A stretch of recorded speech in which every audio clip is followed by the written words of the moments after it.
Today's episode of DRL is brought to you by Hella Cocktail Company.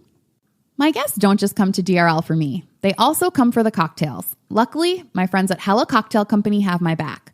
These guys make amazing mixes, from Bloody Mary to Margarita to Moscow Mule. They also make cocktail bitters, my secret ingredient, and now yours too. It's easy to feel like the best bartender in town when every bottle comes with a simple recipe on it. Hella Cocktail Company, bold flavor, real ingredients, hospitality. Mixing it up since 2011. Shop the collection on Amazon Prime or use code DRL online at hellacocktail.co for free shipping.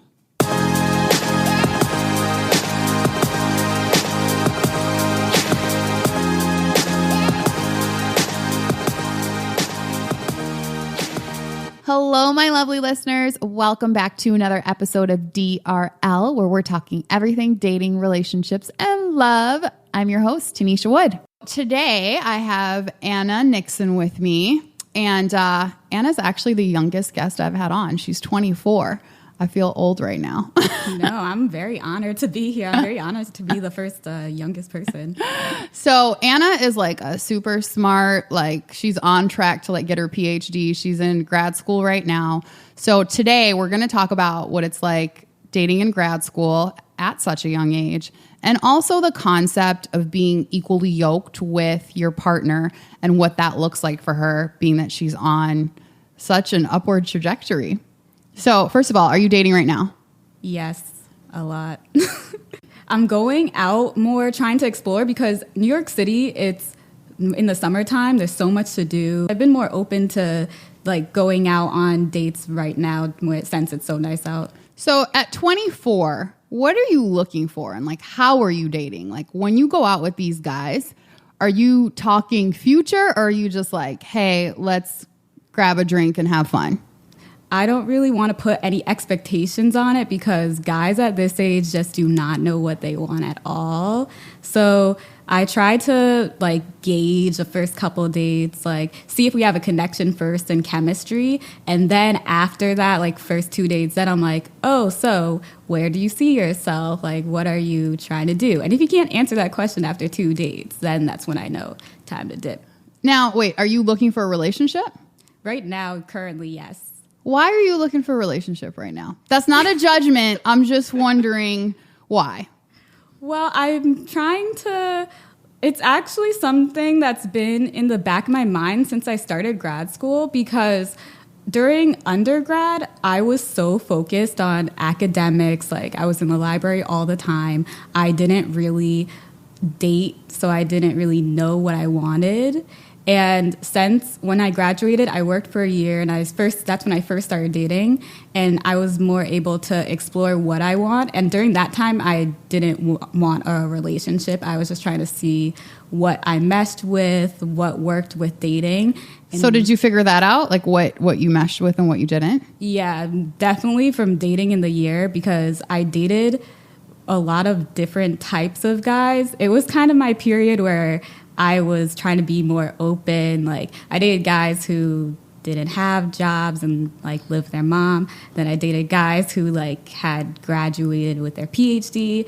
So it was more seeing like, okay, what works with me, and like what type of personality do I want to date and what meshes with mine. So after doing that, I kind of figured it out. So now that I know what I want to be in a relationship. Okay, so what do you want? So I really want a guy who's ambitious, who's like career driven, but who's also very self-aware and socially aware, like aware of others and cares about others, like feelings, and has passions that are not directly linked to his jobs as well. Like hobbies, likes to read, someone who's very like interested in what's going on in the world and likes to travel. So that's what I want. Now, if you met somebody today and they had all these qualities and they wanted to get into a long-term relationship, you would do that? For sure.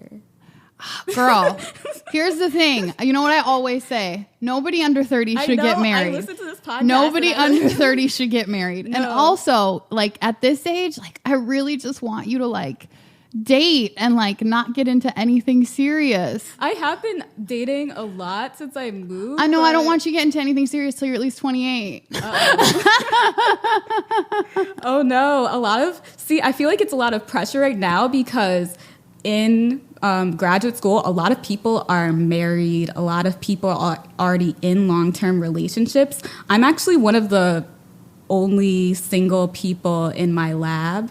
So it's you kind of feel that pressure as well. Like, oh, everyone's in a relationship. Everyone's doing it. Don't let them pressure you. I know. And then in undergrad, I had a mentor. She's like very educated, like head of the diversity department. And I was in the Ronald D. McNair Scholars Program at my school. I don't even know what that is, girl. Oh, okay. So it's like a program that tries to prepare minorities and underrepresented students for graduate school, and it encourages them to do a Ph.D. So you do a lot of research workshops and how to prepare yourself for graduate school. It's basically like a preparation for going on to the next step. Mm-hmm. And so for that program, we had a little lunch with my mentor, and she actually told us, she was like, okay, girls, I'm going to give you this advice. Once you get to grad school, you need to snatch a man. No. This is bad advice. And this is why. No, I was actually talking to one of my friends at the program. We're still close friends today, Olivia. And right when she entered her PhD program, she immediately got into a relationship. And she told me they had recently broke up, and she was like, yeah, it was kind of, that advice stuck with me. And I said to her, me too. I don't know. But why did she give that recommendation? Like, why did she say you should try to get in a relationship right away? I'm curious.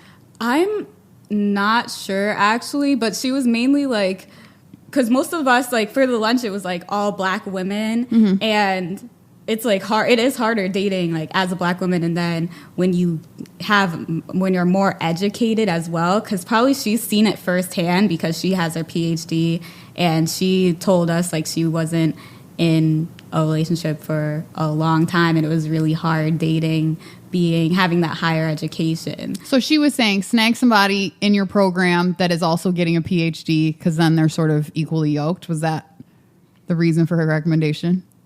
I like to think so, but she kind of didn't specify. She was just like, snag a man anywhere you find one. It was just like, snatch a man.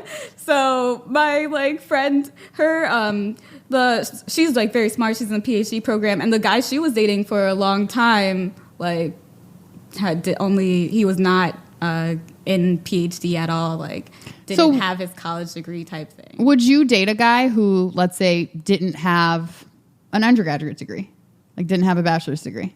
I have, so... No, would you? Like, would you settle down with somebody who didn't? After, like, dating in that range, probably not. The college experience is something that, like, it's hard to talk about with someone who hasn't been through it. College was such an important part of my life, so having someone who, like, didn't share that, even though we shared other commonalities, it was kind of like, oh, this whole part of my life you don't really understand. Now, what if they were like super smart, really well-traveled, like had done a bunch of things in the world, just not necessarily that particular thing? Oh, then yes. Then you would? Yeah, because I think you don't have to go to college to be like super smart. Sometimes college isn't for everyone, so I would definitely understand people who like just want to travel and kind of learn more in different ways, because everyone learns in a different way. Like you have visual learners, you have people who do like hands-on things. Personally, guys who I've dated who haven't gone to college, they kind of weren't like that. They were more like settled with their 9 to 5. They didn't want more. Exactly. So that kind of turned me off. But if I found someone like the guy you're talking about, where is he? I don't know where he is. I'm just saying he's probably out there. Now, would you be okay if you made more than the man you were with? Oh, yeah. I'm like very like, I don't kind of particularly like gender roles. Like, oh, the man has to be the provider. Man has to like earn more. It would be like, are they okay with me earning more? Because I feel like guys have more of a problem. Right. Than I would with that. See, I go back and forth on this because I don't want to like gender roles, but I actually really do.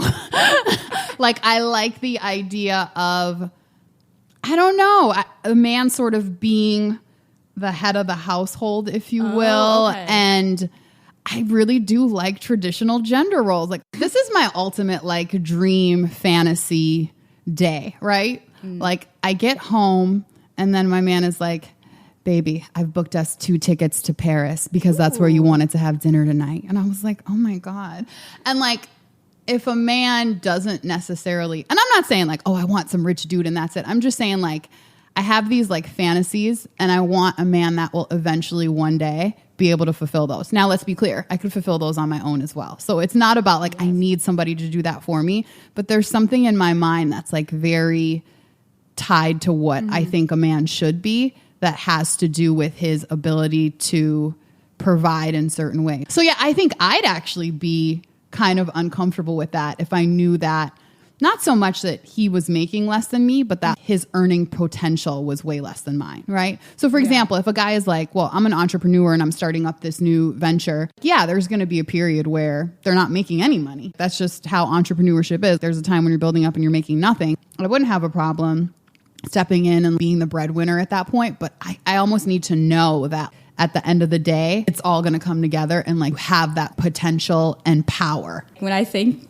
into like the future, I can see more where you're coming from, because once you're established, you're like want the man to not be in between place where you're not sure like, oh, I'm providing now. And then if you're like your example, entrepreneur starting a business, like, oh, right now you don't have the funds, but that's kind of like a gamble too, because business. It might not work out. To me, it's not even about is your business going to work or isn't it? Like, but like, what's your mental potential? And are you the type of person that's then going to go try again and try for more? Like, yeah, I started that business. It didn't work out. It didn't go the way I saw it going. But what are you going to do now? I don't want to be with a person that's defeated by that. Like a person that's like, oh, well, it didn't work out. And I'm like, no, I need for your potential and like your drive as a man to outweigh like any fall. Yeah. Like that's my big thing. That's exactly what I go for. Like guys who have ambition, guys who aren't going to give up, because that's exactly how I am. Now, you were saying before the show that your mom was about to get her Ph.D. Yes. And she did not because of your father. Can you like elaborate on that story and how it affected you and how you see your own education? Yeah, my mom, we actually talk about this a lot, especially now that I'm in my PhD program, because she's like, do not stop your education for a man, because that's kind of like what she did, because my dad wanted to get married. It was also a lot of outside pressure. Like her family was pressuring her to get married because she was older. I'm putting this in quotations. 31 is not old. No, it's not. At all. 35 is not old either. Yeah. Like, so they were pressuring her. So she decided to pursue like marriage and have family instead of finishing her PhD. And then my parents got divorced and she didn't have the opportunity to go back to school because she was too busy raising me and my brother on her own. So it was very like, I don't know, hard for her because she was so close to finishing, but she gave it up because of this relationship. So that kind of influenced me, because I'm like, nope, I'm never giving up my education for a guy. That's why I mainly pursue relationships or like date guys who understand. Like I tell guys up front, I want to get my PhD. I'm getting my master's currently. Like this is serious. I'm not dropping anything. How do they normally take that? Sometimes guys don't take it seriously. I don't know. Like they think you're kidding? Yeah. Who makes that up? I don't Just so you know, I'm getting a PhD. LOL. Probably because it's not here yet. Like, I don't know. I don't have my master's degree in my hand. So since I'm still a student, they're like, oh, she's a student. Like she. Like, do you think they're intimidated by it in some ways? Definitely. Because especially in biology, talking about there's a lot of detailed science that goes into what I do, because I work in genetics. So I work studying chromosome compaction in the cell. It's like a mix of molecular biology. Hold on, here goes me. I'm like, Yeah, it's a lot. So guys here just sell chromosomes and kind of like shut down and don't really like listen to what I have to say sometimes. That's why on first dates, I like to put it all out there and tell guys exactly what I do to kind of just gauge their reaction, because it can be a mixed bag. So I work with a model organism worms. They're also called C. elegans. So I was telling... Hold on. Now I'm like the guy on the date. I'm like, what? Yeah. They're like microscopic worms. So that's what I work with. And I tell him my project. And at the end of it, he's like, so are you going to make like a giant super worm? And it's just going to like take over the country or something like that. I could not tell like if he was joking or not, because he looked very serious, and I was like, no, that was. But not Anna, the he whole probably point. he probably didn't understand. Like, I mean, he probably legit. You just said that to me, and I'm like, she does something with genetics and science and biology. Like, I don't necessarily know what any of that means, but you can't, I don't think, have the expectation that people will automatically be intrigued or interested in that particular topic, right? I just want them to ask more questions, because they just don't. Every time I explain it, they're like, okay, so next topic. So I have a client. He's like a super tech nerd, and he builds apps, and his problem on dates is that he goes into like just a rabbit hole with talking about this stuff, right? And it's very interesting to him because that's what he does all day, and obviously he likes doing it. But like, that's not necessarily interesting to the average person. And I'm not in any way saying you should dumb yourself down or not talk about the things that you're interested in, but you can't always use it as a gauge of somebody's interest in you. But I do see what you're saying about, well, ask more questions if you don't understand. Yeah. I try to not like, because there in the past, sometimes I've just haven't mentioned my research at all, but it's such like a big part of me, and I work on it so much that I'm like, oh, I would want a guy who's like I can talk about it with. So you're going to need to date a scientist. Oh man, is what it sounds like. Oh no, because now you don't like scientists now. It's weird because a lot of.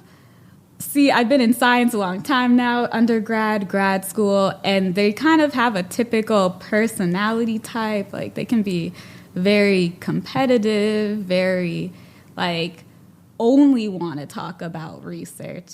But you said that's such a big part of your life, and you like to talk about it all the time. I do, but then I have other hobbies, like other passions as well. And sometimes I feel like guys who are in science get stuck in their work so much that we can't have other conversations.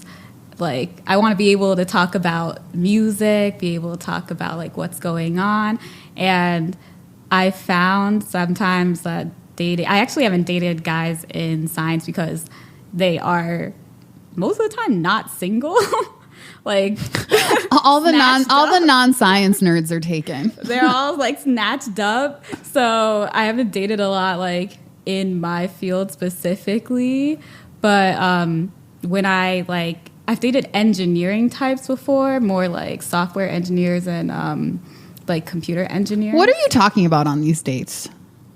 Basically, I go into like, oh, what do you do? Talk about our research, and then sometimes we'll talk about like. But you realize you kind of set the tone when you start with that. Oh man, I do. So if you come in and you're saying, okay, so let me tell you about this research, you're automatically setting the tone. I think you have to bring the variety and show that like you are expansive and you like a lot of different things, and it's not just about, well, here's who I am and this is what I do. Like, ask people about themselves. Sometimes you can get stuck on the first date with what do you do? What do you do? What are you passionate about? What are your hobbies? So next date, ask somebody, are you happy? Oh, that's a good one. I haven't asked that yet. Are you happy? What was the last thing that made you smile? Like, oh, that's a good one. I'm gonna. What was the last thing that you were embarrassed about? Ask real stuff. Like, there's no point. It's like, if I want to know what you do, I could really just read it on LinkedIn and Google you and I'll find out. Like, we actually don't need to talk about that. Like, talk about things that you don't know or that you can't just find out on their Instagram or by Googling them. Real stuff that helps you really get to know a person. Who actually are you? Like, what do you actually want out of life? What actually makes you mad? What actually makes you smile? But like, we have to get rid of this like first date, like, how was your weekend? What do you do? How many siblings do you have? It's like, do we care? That's how so many first dates go. Oh my God, I hate that. It's a time waster. At the end of the day, like you're wasting your time. Like it doesn't help you get to really know a person. And here's the thing. No matter what the answer is to those questions, like what do you do? How many siblings do you have? It doesn't change anything. If you actually like a person, like for real, like you feel them and you connect with them on an emotional and mental level, you're not going to care. Like you're not, what does it matter how many sisters he has? Like, what does it matter what he actually does at that point? Like, you know, if you connect in like the ways that are important to you, like it doesn't matter. So like, don't do that on the first date anymore. Thank you. I'm going to use this tip because obviously I'm still single, so it has not been working. How long have you been single? So I broke up with my last ex right before graduate school. So it was like April of 2018. How long were you guys together? We were together for like, a couple months, like 4 or 5 months. Yeah, he actually broke up with me because I was going to grad school. That was the actual reason? Yeah. Were you leaving the state? Yeah, because I was in Philly and then I was going to NYU for graduate school. Yeah. So what exactly are guys your age like? Like what's a typical 24-year-old guy like?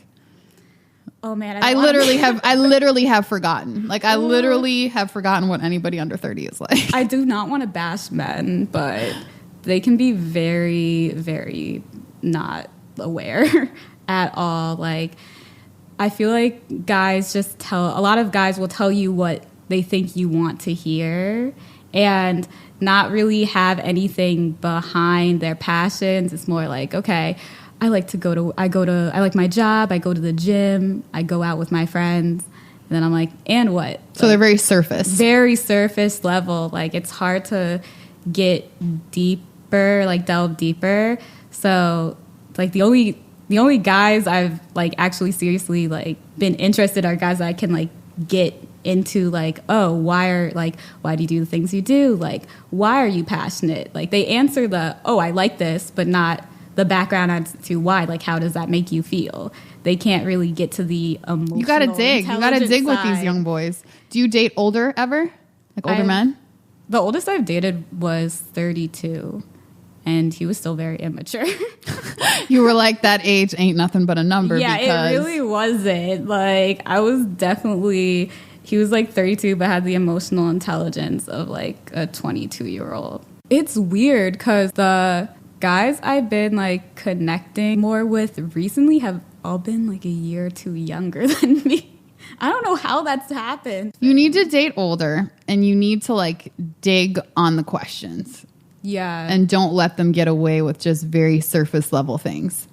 I try to, because I'm very passionate about like social justice and what's going on in the world. So I kind of ask them, are there any like social issues you're really like concerned about right now? And hold on. That kind of sounds like an interview. Oh no. So tell me about a time when there was a social issue that really grabbed you and you really fought for. Go. Like I can say it. You know what I mean? Like it feels a little interviewy. Yeah, I feel like first dates can be interviewy most of the time. I feel like New York City generally, it's a lot of like one and done. Like you just go on the date and like nothing comes from it really. People expect a instant like spark, instant connection on the first date. And if you don't get that, there's a million other people. Right. So on to the next. But when I've like delved deeper and actually found out more like personal things, when guys open up to me, that's when I really want to pursue things and be like, I want to like learn like more about what he's like got going on. So we definitely like should go out on a second date. But for my age range, that's kind of we don't do second dates around here. That's kind of rare. Have you ever been on a date without any expectation other than like just having a good time? No. Wow. I haven't. Never. No. So when you're getting ready to go out on a date, like what are your expectations? Like what are you thinking is going to happen? Guys who are like my age, honestly, if you say anything about like what are you looking for, it's like, she wants to marry me. This is like... Get over yourself. Exactly. Like, get over yourself. Guys think you're like guys thinks you're obsessed with them already, and it's like, no. Why is she so obsessed with me? She just asked what I want out of life. Exactly. My God. It's like, I just want to know your intentions, because on dating apps and stuff, that's not very clear, because guys don't want to like turn people away, so it can be very ambiguous and just say like, oh, I like this and this and I have a dog, date me. But not like, oh, I'm looking for like a friendship that can grow into a relationship, or I'm just looking to hook up. Like, they don't really say it outright. Do they answer when you ask? See, when I used to ask, I do not ask anymore. Why don't you ask anymore? Because when I have asked, it was like, oh, I'm just trying to see what happens. And that's not really an answer. So everybody wants something. And I just think people need to be honest about that. So exactly. If you're really I'm just looking to hook up, that's fine. But just say that. Then they don't want I know to. what you want. And if I can give that to you, or if I want to, I will. But if I don't, like, I'm not going to waste your time and you're not going to waste mine. But there's nothing wrong. I think that men have this thing in their heads that there's something wrong with saying, oh, I'm just here for a good time. I'm just here because I want sex. That's absolutely fine if that's what you want. I don't have to give it to you, but now I know, and you can move on and get that faster with somebody else if I don't want to give that to you. But it's completely fine to state that. Like, it's completely fine to state whatever it is that you want. Like, your answer doesn't have to be, men, this is you. Your answer doesn't have to be, oh, I'm looking to settle down and get married and have children within the next couple years. Like, no, it doesn't. Just be honest about what you want. Exactly. It's okay. Somebody will give it to you. I guarantee if you're out on a date and you say, I'm just trying to have sex, some girl is going to be like, yeah, let's do it. Thanks for not wasting my time. But like, when you lie, or when you just aren't saying things, like, you're robbing yourself of the opportunity, number one, to get what you want. And number two, you're wasting people's times and your own. Exactly. That's why I appreciate, like, when you're on like Tinder and a guy's like only looking for hookup, I'm like, okay, good. Thank Goodbye. you. Yes, I appreciate that. Now I know. So I can move simple. on. But I think actually I talked about this to a guy that I dated like a while ago. And he was like, oh, but sometimes the girls that just want to hook up aren't the girls you want to hook up with. I'm like, so what? Well, that's what you get. I mean, like you keep looking. Beggars can't be choosers. Right. Like, so the alternative is, I'm not going to say what I want and hope that you'll eventually just get there. Yeah. Just be upfront. See, this just is be why upfront. I can't do it with, I'm like, you need to have some like emotional like intelligence there. And you're not even doing, like, you're not even getting what you want out of the situation by hiding. Exactly. You're not. Like, it's a lose-lose for both people. Yeah. Next time you go on a date, just be like, so what are you looking for? Like, for real. Like, are you looking to hook up? Are you looking to date? Are you looking for a relationship? Like, just let me know now. I need to, because I guess just doing it in the past and getting such ambiguous answers and then finding out later, like, oh, like when... for example, there's this one guy who I asked, oh, like, what are you looking for? And he was like, oh, I'm not sure. Like, I got out of a long-term relationship, like a year ago. So I've just like started dating. I'm like, okay, cool. That kind of didn't answer like my question, but I'm like, okay, we can like still like see what happens. And we're like, we went on like 2 dates, and all of a sudden like ghost. Like, did not hear. But that's not surprising. And the thing is, too, that answer is an answer because it lets you know that this is not a person who is sure about either themselves or what they want out of life. So if you're telling me you're out with me and you have no idea what you would hope for out of this, like, do you know how to do life, bro? True. Do you even know how to life, bro? You know what I mean? Like, yeah, a lot of guys don't. Anything that we do in life, anything, whether that be like, I'm going out to a restaurant because I'd like to have a meal that's good for me and I feel full. I'm going out on this date because I'd like to have a fun night and see where it goes. And this is where I'm hoping it goes. Yeah. You know, so there has to be, I don't like people that are just like Me neither. floating through life. Like, yeah, not everything is going to go as planned. Yeah, you're not going to get everything you want, but at least have some idea going in about what you want. Exactly. Like I told it to you so simply. I'm looking for a relationship because after dating for a while, I know what I want. Right, Done. right. Simple.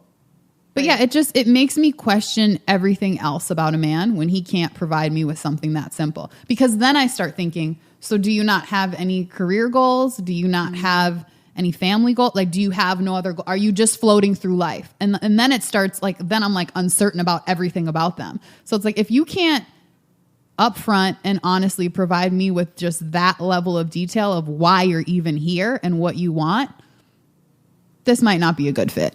People in their like 20s, a lot of the times they're like figuring it out, but girls have this more pressure to have it figured out than guys do. So it's that pressure to succeed and know what you want to do. And guys kind of don't really have that pressure as much. Also, they're like, I have time. That's why guys don't get married till like they're mad. Like I don't know, 40. But you have time too. I know. I feel like it's hard because I feel like I don't, but I do. Tamron Hall just had a baby and she's like 50. Who? Do you know who Tamron Hall is? Mm-mm. She was on like the Today Show. She's an anchor, news person. Maybe if I saw a picture. Anyway, she just had a baby at like 50. And I really need you to remember this as you go through life. You're smart. You're beautiful. I don't need to wait on you to make a decision ever. I don't need to you to dilly-dally around. Like, I've worked hard and I deserve to get what I want. That's what I'm trying to like. Yeah, I'm a boss. Now. Thank you. So don't forget that. It can be so hard when you're dating, and especially dating like younger guys. Obviously, from this conversation, I need to go older. Yeah, you do. Because they'll be good in like other ways, and then they won't know what they want to do or won't know what they want. I'm like, oh, but he has passions, but he has a good job. But that's not what it's about. Like, is he doing anything about those passions? Is he working towards them? Again, I'm not saying it's like, well, you got to date a Ph.D. if that's what you are. I'm not saying that. You need somebody that is going to be on your level. And I don't mean that in an education way or in or about money. Yeah, but just on your level of thought and enrichment and passion and drive. You need that. So don't settle. I haven't. That's why I'm still single. Don't settle. That's why I'm still single. Don't settle. Don't put up with the BS, and don't feel like you have to be like somebody's teacher. Like, here's how you do life. You know, like don't like. I'm not trying to be like. I talk to my friends about this. I'm like, I'm not being someone's mom. I'm not someone's therapist. I'm like, want to be someone's girlfriend. That's a completely different thing. Right. If you need everything else, you got to go somewhere else. Like, you can't tell me nothing now, but could you imagine if I had a PhD? Oh my God. I'd be like, who are you talking to? I have a PhD. Don't know. I'm a doctor. Yeah. Actually. So. I guess. I don't know. Since I'm not a doctor yet, guys think they can play me. I'm like, no, thank you. Soon enough. So you have a podcast that's about navigating grad school while dating, or just in general? Yeah, it's just like in general, it talks about dating, also tips for surviving grad school, like studying wise, and just being like a Black woman in grad school, like how to navigate the space, because higher education, like the door is not wide open for us. You have to push it hard. So it can be like rough and sometimes alienating going through. So that's why I like started my podcast to really, and I'm also going to have a blog to go along with it about my experiences, because I want to help other women like me, like trying to navigate this space and know that they're not alone, and give them helpful tips on how they can do that. Well, thank you for coming on today and sharing. And can people reach you? Yes. And tell us what your blog is too, and your podcast. Yes. So I actually changed the name. It used to be my nickname, Anne's at it again, but I wanted it more focused on academia. So me and my friend Taylor came up with the name Anademia. So that's my new podcast and blog name. So you can find me on Twitter, Anna3Liz. I don't have Instagram, sorry, but What? I know. A 24-year-old without Instagram? I know. It's shocking. It really is. But yeah, you can follow me on Twitter, and then I'm gonna be posting on annademia.com, and that's where you can find my podcast and my blog. Awesome. Well, we'll check it out. And thank you guys so much for tuning in today. And please reach out to me at Tanisha Wood on Instagram, Facebook, and Twitter, and let me know what you think of the show. And until next time, wish me love. Hello again, my lovely listeners. Thank you so much for tuning in to today's episode of DRL. If you like the show, be sure to go on iTunes and leave a rating and also write a review. And don't forget to share with your friends and tell them all about DRL. Thank you so much for supporting.